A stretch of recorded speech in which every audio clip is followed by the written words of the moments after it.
For the past 10 years or so, I've been working with National Geographic to identify geographically defined, demographically confirmed parts of the area where people live measurably longer. These are populations, of not just individual experience, tens of thousands of people in most examples. And then working with other experts to find their common denominators. I wrote this up in a book called Blue Zones. You don't have to buy the book because in the next 90 seconds I'm going to tell you all the essential secrets.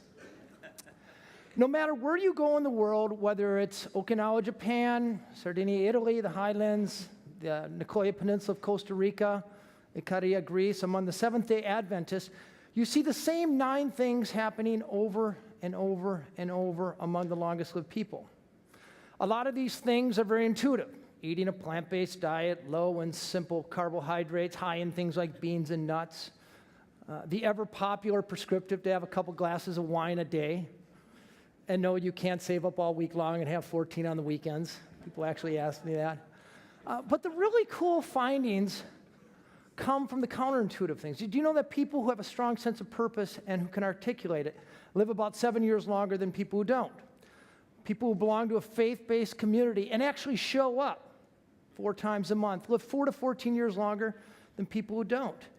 And none of the longest-lived people in the world, and I interviewed 253 of them, ever exercised in the way we think of exercise. They did, however, live in environments that constantly nudge them into physical activity. They burnt about 5 times as many calories as we do in non-exercise physical activity. They lived anywhere from 7 to 11 years longer than we did, with a fraction of the rate of chronic disease. These are populations. One of them is even an American population that lives a decade longer than the rest of us. But as you know, you can tell people all day long the things they ought to do to live longer and to be healthier. But how do you actually get a population to do them?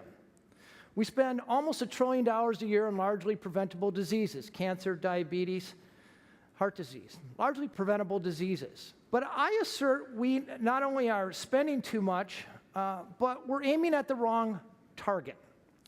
If you look at what really drives disease and cost in this country, about 80% of it is lifestyle and environment. Only about 10% is genes. This is on a population as a whole. And healthcare accounts for another 10% of it. But now look at the way we spend our money. This incidentally comes from the CDC. We spend only about 4% of all our healthcare dollars on prevention. And then we spend 88% of them on cleaning up the problem after the problem has happened. We're aiming at the wrong target.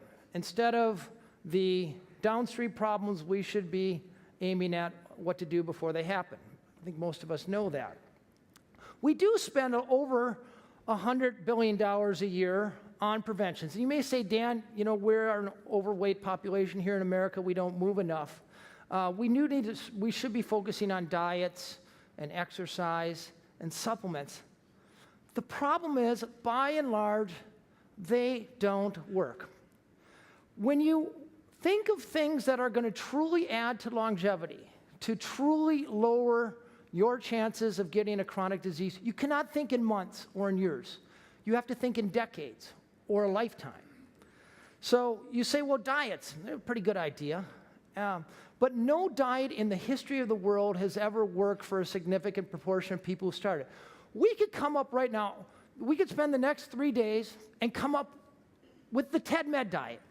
The best minds on the planet when it comes to medicine come up with a TED-Med diet. We get Mark up here and Jay up here, and we do a man hug, and we get people all pumped up about it.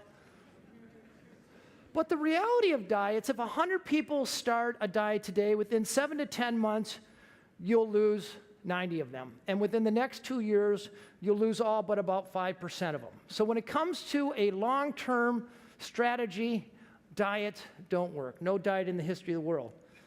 Exercise has a similar recidivism curve. We were able to find data on gym memberships. Out of 100 people who start a gym membership today, in 3 years, you'll lose about 90% of them. This is a bit of a heresy, I know, but when it comes to public health, exercise just isn't working. The average American only burns 100 calories per day engaged in willful physical activity. exercise. Supplements, whether they're medicinal or nutraceutical, about the same thing. We may say statins and aspirin are really good for people to take, but you don't get a critical mass. You don't get enough people taking them over time.